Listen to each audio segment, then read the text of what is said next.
হাদিস শরীফের মধ্যে বলেন, দুনিয়ার কোন জায়গায় যদি আল্লাহকে স্মরণ করা হয়, দুনিয়ার কোন জায়গায় যদি কোরআনের আলোচনা করা হয়, হাদিসের আলোচনা করা হয়, আল্লাহর পয়গম্বর বলেন ওই জায়গাটা দুনিয়ার সাধারণ কোন জায়গা নয়, ওই জায়গাটা জান্নাতের বাগানে পরিণত হয়ে যায়।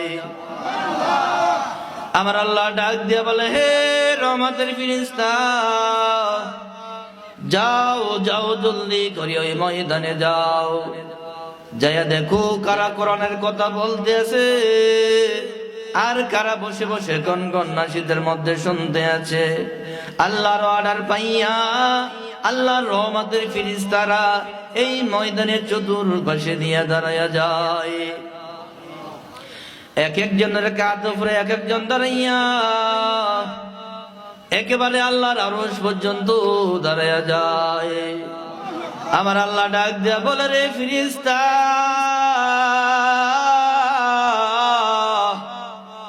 এই বান্দাদের বাড়ি ঘর নাই, ব্যবসা বাণিজ্য নাই, দোকানপাট নাই।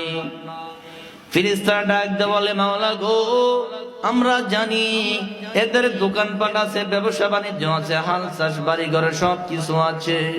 আমার আল্লাহ ডাক দিয়ে বলে, রে ফেরেশতা, এই বান্দারা দুনিয়ার ব্যবসা বাণিজ্য বাড়ি ঘর সব কিছু বন্ধ করিয়া রাখিয়া এই ময়দানে বসছে কেন? আমাকে তোমরা জানাইয়া দাও। আল্লাহ যখন এই কথা বললো, ফেরেশতারা ডাক দিয়ে বলে, মাওলা গো, আমরা জানি এই বান্দারা এই ময়দানে বসছে, তারা তিনটা আশা নিয়ে। আল্লাহু আকবার বলেন। কয়টা আশা নিয়া? আরো জোরে বলেন। এর তিনটা আশা নিয়ে এই ময়দানে বসছে। আমার আল্লাহ ডাক দিয়া বলে, রে ফেরেশতা, আমার বান্দাদের তিনটা আশা কি? তোমরা একটা একটা করে আমাকে তাড়াতাড়ি জানিয়ে দাও। এইবার আমাদের ফেরেশতারা ডাক দিয়ে বলে, মাওলা গো, এই বান্দারা এক নম্বরে তাদের জীবনের সমস্ত গুনাহগুলা মাফ চায়, দুই নম্বর ওই পরকালে জাহান্নামের ভয়, এই বান্দারা জাহান্নামের আগুন সহ্য করতে পারবো না, পরকালে জাহান্নাম থেকে তারা মুক্তি পেতে চায়। তিন নম্বরে দাবি হলো তারা পরকালে জান্নাত পেতে চায়। আমার আল্লাহ ডাক দিয়ে বলে, রে ফেরেশতা, এই বান্দারা আমি আল্লাহকে কখনো দেখছে নাকি? দেখছেন কখনো?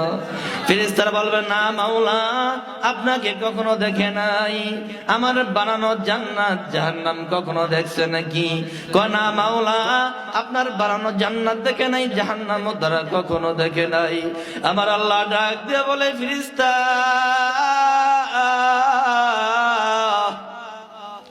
যেই বান্দা আমি আল্লাহকে না দেখিয়া, জান্নাত জাহান্নাম না দেখিয়া পরকালের মুক্তির আশায় ময়দানে বসলো, ও ফেরেশতারা তোমরা সুসংবাদ জানাইয়া দাও, আমি আল্লাহ রাব্বুল আলামিন বান্দাদের জীবনের সমস্ত গুনাহগুলা মাফ করিয়া দিলাম।